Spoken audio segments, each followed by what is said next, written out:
श्री स्वामी समर्थ. स्वागत आहे तुमचं माझ्या या सक्सेस समर्थ रिनाज या यूट्यूब चॅनलवर. आज आपण माहिती बघणार आहोत कालाष्टमीविषयी. 5 ऑगस्ट 2026ला आहे कालाष्टमी. कालाष्टमी म्हणजे काय? कालाष्टमी म्हणजे भगवान शंकरांचं दुसरे उग्ररूप म्हणजेच आपले कालभैरव देवता.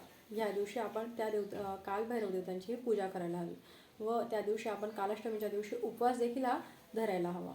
त्या दिवशी आपल्या घरात भांडण नाही होणार याची जास्त काळजी घ्या, कारण आपण म्हणजे कालभैरव देवता आपल्यावर प्रसन्न राहायला हवे. त्यासाठी घरात भांडण तंड नका करू किंवा नॉनव्हेज देखील तुम्ही त्या दिवशी खाऊ नका. कोणाला अपशब्द बोलू नका, कोणाला शिवीगाळ करू नका.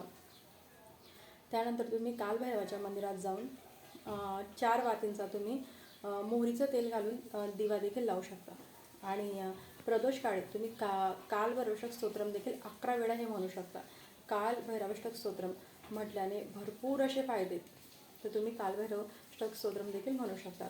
आणि त्यातल्या त्यात तुम्ही दान धर्म तुम्हाला म्हणजे जे वाटत असेल तुम्ही ते दान करा. कपडे म्हणा किंवा फळं म्हणा, डाळी साडी म्हणा, तांदूळ म्हणा, गहू म्हणा, तुम्ही काही बघा.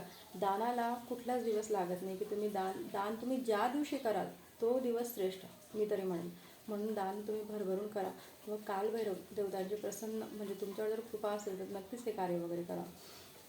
भेटूयात आपण. आणि अजून एक राहिलं तर तुम्ही या दिवशी ना काही तेज धारदारच्या वस्तू काय जसं कातळ झाली, चाकू झाला हे खरेदीही करू नका या दिवशी.